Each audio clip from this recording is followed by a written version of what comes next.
জন্য মরতেই যেহেতু হবে, সুতরাং কোনো কিছুকে পরোয়া করা যাবে না, পরোয়া করতে হবে একজনকে। তিনি কে? জোরে বলেন, আরো জোরে বলেন, তিনি কে? এই কথা জানতেন আল্লামা সাঈদী, ঠিক কিনা বলেন? এই কথা জানতেন আল্লামা মামুনুল হক, যেই কারণে বাতিলের সাথে সমঝোতা না করে বছরের পর বছর জেলখানায় পড়ে রয়েছে। বাতিলের সামনে কোনো আপোষ নাই, ঠিক কিনা বলেন? আবার কিছু লোক কিন্তু আছে জননীয় বানায় দিছে, কিছু লোক কিন্তু আছে জান্নাতের সার্টিফিকেটও দিয়ে দিছে, তারাও তো আলেম পরিচয় দেয়, ঠিক কিনা বলেন? এদের ভিতর ব্যবধান আছে না? জোরে বলেন, আছে না? আল্লামা সাঈদী এটা ভালো করেই জানতেন। আরে তোমরা তো তারা, তারা কারা বুঝেন? কারা? কি ভয় আপনাদের, তাই না? কি ভয়! ভয় করতে হবে একজনকে। জোরে বলেন, তিনি কে?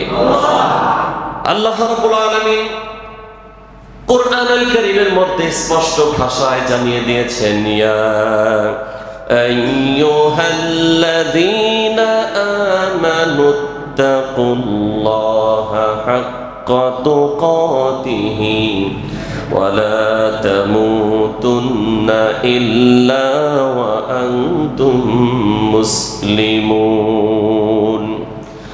আল্লাহ রাব্বুল আলামিন বলেন, ইয়া আইয়ুহাল্লাযীনা আমানু, ওহে তোমরা যারা ঈমানদার, ও ইউহু বিলিভার্স, তোমরা যারা বিশ্বাসী ঈমানদার, ইত্তাকুল্লাহ, ভয় করো আল্লাহরে। কারে? জোরে বলেন, সবাই বলেন।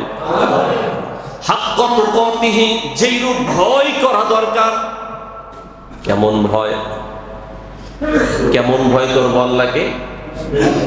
যেরকম ভয় করা দরকার। এবার এই যে এতগুলা লোক একজনও নাম বলতে পারি নাই, এর মানে আওয়ামী লীগরে ভয় করি, আল্লাহরে ভয় করি না, ঠিক না?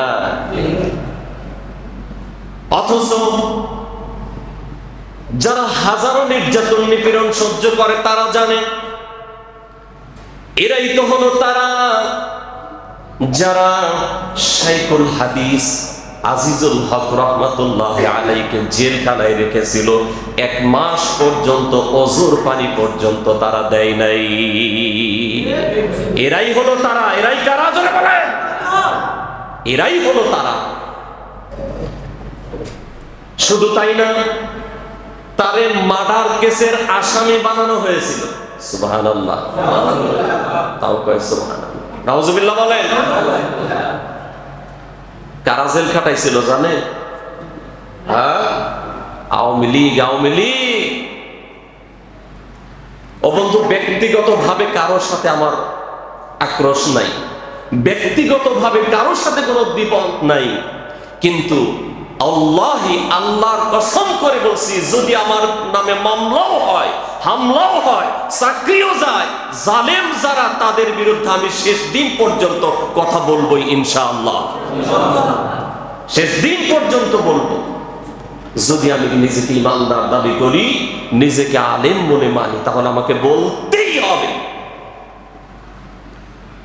খেয়াল করেন, আল্লামা আজিজুল হক রহমাতুল্লাহ আলাইহি, তাকে পর্যন্ত জেল খাটানো হয়েছে, খুনের আসামি বানানো হয়েছিল।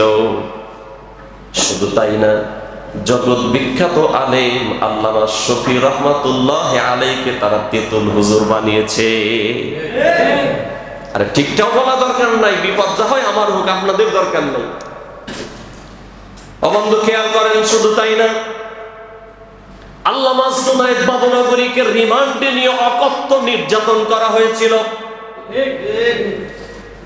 হুজুর নিজে বলেছেন কেমন নির্যাতন করা হয়েছে। ইলেকট্রিক লাইন দিয়া, একটা জায়গার মধ্যে ইলেকট্রিক লাইন দেওয়া হয়েছে, এরপরে সেখানে প্রস্রাব করতে বাধ্য করা হয়েছে। হুজুর বলেছেন যেখানে ইলেকট্রিক লাইন দেওয়া, ওইখানে প্রস্রাব করার কারণে মাথার ভিতর পর্যন্ত ওই যন্ত্রণা এসে এফেক্ট করে। কথা বুঝে? যেখানে শাইখুল হাদিস জেল খাটতে পারে, যেখানে বাবু নাগরী রহমতুল্লাহ আলাইহি রিমান্ডে যেতে পারে, যেখানে সাইদি সাহেব জীবন দিতে পারে, সেখানে আমার মতো ছোট্ট আলেম জেলে গেলে ফাঁসির কাছ থেকে কিচ্ছু হবে না জাতির জন্য। ঠিক না বলেন?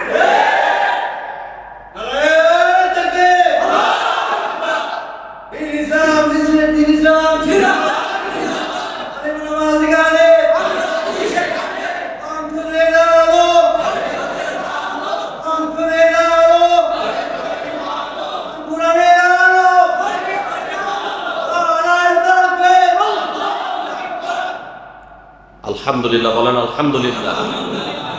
শুধু তাই না, ভালো করে খেয়াল করবেন, এরাই তো হলো তারা যারা জগৎ বিখ্যাত একজন লিডার নিজামী রহমতুল্লাহ আলাইহিকে ফাঁসির কাস্টে ঝুলিয়েছে।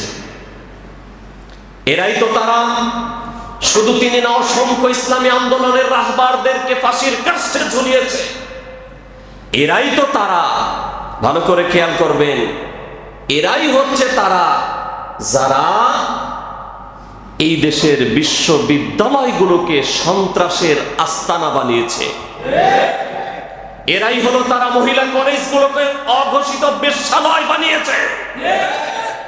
এরাই হলো তারা উন্নয়নের নামে রডের বদলে বাঁশ দিয়ে উন্নয়ন জাতিকে শিখিয়েছে। আমি একটাও মিথ্যা বলতেছি না, বানায় বলতেছি না। এই কথা সত্য না অসত্য? এরাই তো হলো তারা। ভালো করে খেয়াল করবেন, আমি অনেকবার ওপেন কথা বলেছি, এরা হলো ভারতীয় পাঁচাটা গোলাম। এতে কোনো সন্দেহ? তার বড় প্রমাণ, অসংখ্য প্রমাণ আপনারা নিজেরাও জানেন। সর্বশেষ তারা যেটা প্রমাণ দিয়েছে ফরিদপুরের মধুখালীতে।